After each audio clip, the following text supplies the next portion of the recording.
All right, so to use these clamps, you have to put this part right here through the hole, and then it has a little place to rest, okay? And then that gets clamped under your table. So this is going to be your workstation, right? So there are clamps in the red things in the cabinet, and then there are the saws, and there are files. We'll get to filing and stuff later. Don't worry about that for now. All right. So to carve from the outside, give me that saw that it's off to the side in the cabinet. Yep. All right. So make sure that is nice and tight on your table. Then you are going to put your saw blade in. Make sure that the little teeth thing are pointing downward when you put it in there. And you want it to be real straight and in there nice and tight. Okay, so it's kind of tricky to put on there.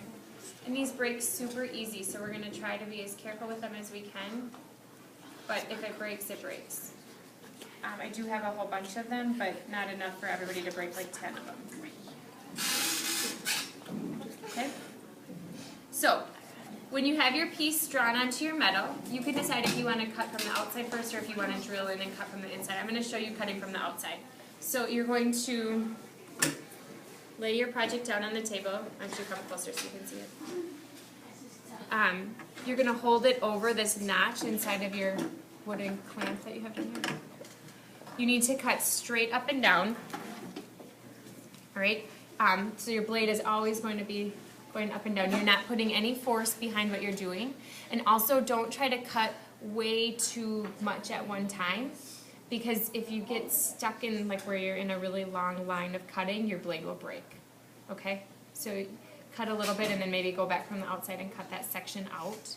So mine is a circle, so I'm not going to just cut the entire circle out all in one piece. I'm going to kind of cut in from different parts and cut those little pieces off. Does that kind of make sense? Because if I went in and tried to cut around the whole thing, that wouldn't work.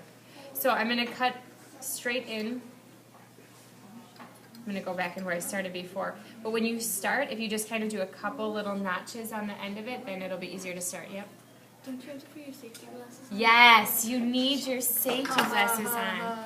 There are lots of these. Some of them are like green colored and some of them are white. So you can pick which style you like best. And it doesn't seem like a big deal, but you need the safety glasses on because these little metal shavings, if they were to get in your eye, they rust in your eye and it's no fun. So I'm just going to go straight up and down. It's going to take a long time and that's fine. Once I get to where my circle is, I'm not going to turn my saw blade, I'm going to turn my metal. And you have to do it small, like turns at a time. You can't just all of a sudden turn it a whole bunch.